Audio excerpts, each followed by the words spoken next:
اعمال جو ہیں نیک اعمال، اعمال صالح،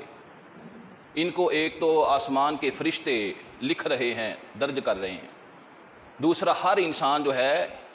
اس کو اپنی اپنی تھیلی کے اندر، اپنے اپنے بیگ کے اندر ڈال رہا ہے، پیک کر رہا ہے اس کو۔ تو جس طرح دنیاوی چیزوں کی پیکنگ ہم کوشش کرتے ہیں خوبصورت ہو تو زیادہ بہتر ہوگا، ہمیں یہ کوشش کرنی ہوگی کہ ہمارے جو نیک اعمال ہیں ان کی پیکنگ بھی بہت اچھی ہو جائے، وہ ہمارے لیے بڑا بہتر ہوگا۔ قیامت کے دن اللہ تعالیٰ کی ذات انسان کی نگاہ کو اتنا تیز کر دیں گے، بل الانسان علی نفسہ بصیرہ، اللہ کہتے ہیں اپنی نظروں کے ساتھ خود اپنے اعمال کو اور اپنے کیے دھرے کو خود دیکھ رہا ہوگا، پڑھنے کے قابل ہوگا۔ تو ہم عبادت ضرور کرتے ہیں، لیکن عبادت کرنے کے ساتھ ساتھ لوگوں کا دل بھی دکھاتے ہیں۔ عبادت ضرور کرتے ہیں، ہم احسان کرتے ہیں، احسان کر کے جتلا بھی دیتے ہیں۔ آج کل ہماری جو عبادات کا حال ہے وہ یہ ہے کہ ہماری یہ جو اعمال کی تھیلی ہوتی ہے اس کے اندر سوراخ ہیں، کہیں گالی کا، کہیں غیبت کا، کہیں جناب ہیرا پھیری کا، کہیں دھوکہ بازی کا، تو ہمارے اعمال جو ہیں ساتھ ساتھ ضائع ہوتے چلے جاتے ہیں۔ میرے بھائیو، قیامت کا دن ہوگا، اللہ تعالیٰ کی ذات کہ ہاں ان نیک اعمال کا صحیح مول پڑ جائے گا، صحیح ریٹ لگے گا۔ ہاں اس وجہ سے جس عبادت کے اندر شوق، ذوق اور محبت نہیں ہے نا، وہ عبادت اسی طرح ہے جس طرح ایک پھول کے اندر سے خوشبو کو نکال لیا جائے، خوشبو کی ویلیو قدر ختم ہو جاتی ہے۔ تو جس عبادت کے اندر ذوق نہ ہو، شوق نہ ہو، اس عبادت کا کوئی فائدہ نہیں۔ قیامت کے دن انسان اللہ کے دربار میں یہ آرزو کرے گا کہ اللہ مجھے ایک چند لمحے دے دیں، میں آپ کی مثالی عبادت کروں گا، میں ایسی عبادت کروں گا جس طرح کی کبھی کسی نے عبادت نہ کی ہوگی۔ اس وجہ سے میرے بھائیو، ہمیں اپنی عبادتوں کی جو حالت دار ہے، موجودہ حالت ہے، اس کے اوپر غور کرنا چاہیے کہ ہماری عبادت کس طرح کی ہے اور ہماری عبادت کس طرح کی ہونی چاہیے۔ شوق، ذوق، ولولہ، لگن، تڑپ ہماری عبادتوں کے اندر کس طرح کا ہونا چاہیے۔ حضرت عمر فاروق رضی اللہ تعالی عنہ، ان کے بارے میں آپ نے سنا علماء کرام سے کہ جب ان کو ابو لؤلؤ مجوسی فیروز نے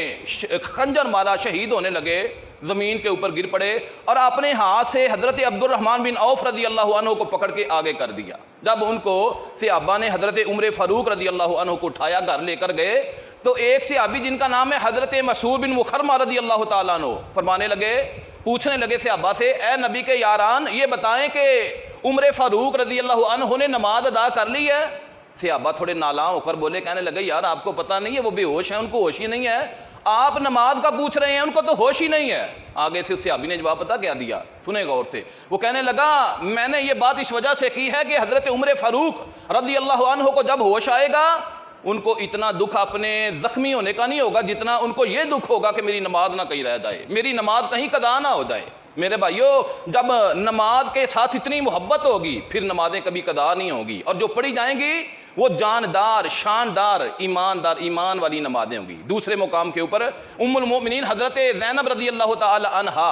ان کے بارے میں آتا ہے اللہ کے رسول صلی اللہ علیہ وسلم مسجد نبوی کے سین کے اندر داخل ہوئے، دیکھا دونوں ستونوں کے درمیان، دونوں پلرز کے درمیان ایک رسی بندھی ہوئی ہے۔ اللہ کے رسول نے سوال کیا صحابہ سے، یہ رسی کس چیز کی بندھی ہوئی ہے، کس نے باندھی ہے، کس مقصد کے لیے باندھی گئی ہے؟ جواب ملا ہے اللہ کے رسول، یہ ام المومنین حضرت زینب نے باندھی ہے، رات کے وقت وہ کھڑے ہو کے قیام کرتی ہیں، اللہ کی عبادت کرتی ہیں، جب تھک جاتی ہیں نا تو اس رسی کے ساتھ ٹیک لگا لیتی ہیں۔ میرے بھائیو،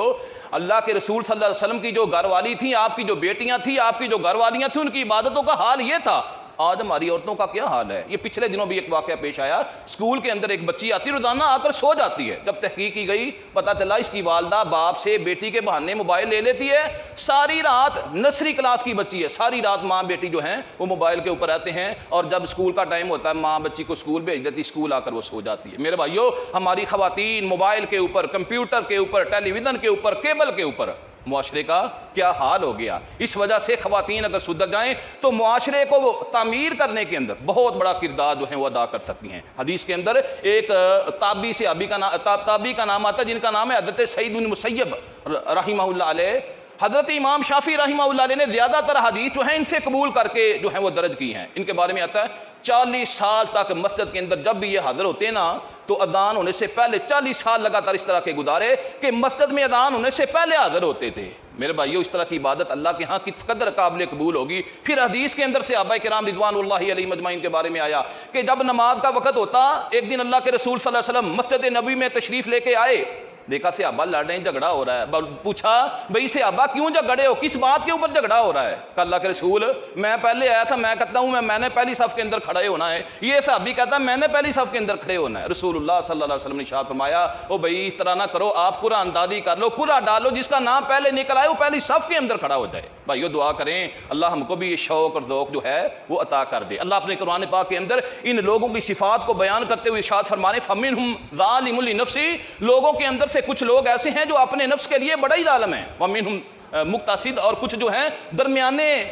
مزاج کے ہیں، معتدل ہیں، اور وَمِنْهُمْ سَابِقٌ بِالْخَيْرَاتِ بِإِذْنِ اللَّهِ، اور ان کے اندر سے کچھ اس طرح کے ہیں نیکیوں کو پکڑنے میں، نیکیوں کو کیچ کرنے میں، نیکیاں کمانے کے اندر دوڑ لگاتے ہیں اور تیزی اور جلدی اختیار کرتے ہیں۔ ذَلِكَ هُوَ الْفَوْزُ الْكَبِيرُ، اللہ کہتا ہے یہ جو صحابہ ہیں، نیکیاں کمانے والے صحابہ ہوں، تابعین ہوں یا تبع تابعین، اللہ فرماتے ہیں بہت بڑی کامیابی ہے جو بندہ جس کی عبادت کے اندر ذوق پیدا ہو گیا، شوق پیدا ہو گیا، اس کے لیے بہت بڑی کامیابی ہے۔ پھر صحابہ کرام رضوان اللہ علیہ مجمعین جو غریب صحابہ تھے نا، مساکین صحابہ تھے، جب عبادت کرنے آتے ہیں نا بعض اوقات مسجد نبی میں کمزوری کی وجہ سے، نکاحت کی وجہ سے گر جاتے ہیں، اور منافقین ان کی طرف دیکھ کر کہتے انظر الی ہؤلاء المجانین، ان مجنوؤں کی طرف دیکھو، ان دیوانوں کی طرف دیکھو، کاروبار نہیں کرتے، بازاروں میں نہیں جاتے، تجارت نہیں کرتے، مسجد میں آ کر گر جاتے ہیں۔ اللہ کے رسول صلی اللہ علیہ وسلم نے فرمایا اے میرے صحابہ لو تعلمون ما عند اللہ، لا تم اگر تمہیں پتہ چل جائے میرے صحابہ کہ اللہ کے ہاں اللہ نے تمہارے لیے کیا کیا انعامات اور کیا کیا نعمتیں تیار کر رکھی ہیں جنت کے اندر، تم تصور بھی نہیں کر سکتے، تم گمان بھی نہیں کر سکتے۔ میرے بھائیو ہاں اللہ کے رسول صلی اللہ علیہ وسلم کے جتنے صحابہ تھے، غریب ہونے کے باوجود، مسکین ہونے کے باوجود، ان کے اندر ایک عجیب سی جو ہے عاجزی نظر آتی تھی۔ اور یہ بات یاد رکھیں، ہمیشہ انسان جب ڈوبتا ہے نا عاجزی کی وجہ سے نہیں ڈوبتا، عاجزی کی وجہ سے اللہ انسان کو بلندی عطا کرتے ہیں، درجہ عطا کرتے ہیں، مقام عطا کرتے ہیں۔ جب انسان ڈوبتا ہے اپنے غرور کی وجہ سے ڈوبتا ہے۔ حدیث کے اندر آیا، علامہ البانی رحمہ اللہ علیہ نے لکھا کہ ایک بندہ 60 سال اس نے نمازیں پڑھی ہوں گی، قیامت کے دن اللہ کے دربار میں حاضر ہوگا، اللہ پوچھیں گے میرے بندے بتا کیا کرتا آیا ہے؟ کہے گا ربی قد صلیت 60 سنہ، اے میرے اللہ 60 سال میں نے لگاتار نمازیں پڑھی، کبھی چھوڑی نہیں ہیں۔ اللہ فرمائیں گے تیری 60 سال کی نمازوں کے اندر سے قبول تو ایک بھی نہیں ہوئی۔ اس وجہ سے نماز پڑھیں لیکن نماز کے اندر احتیاط برتیں، عبادت کریں لیکن عبادت کے ساتھ ساتھ گناہوں سے پرہیز برتیں۔ حضرت ابو ثعلبہ خشنی رسول اللہ کے صحابی ہیں، نماز پڑھتے ہوئے، تہجد پڑھتے ہوئے آپ کی جو روح ہے کف انصری سے سجدے کی حالت کے اندر پرواز کر گئی۔ اللہ کے نبی نے فرمایا قیامت کے دن جو بندہ جس حال کے اندر دنیا سے گیا اسی حال کے اندر اٹھایا جائے گا۔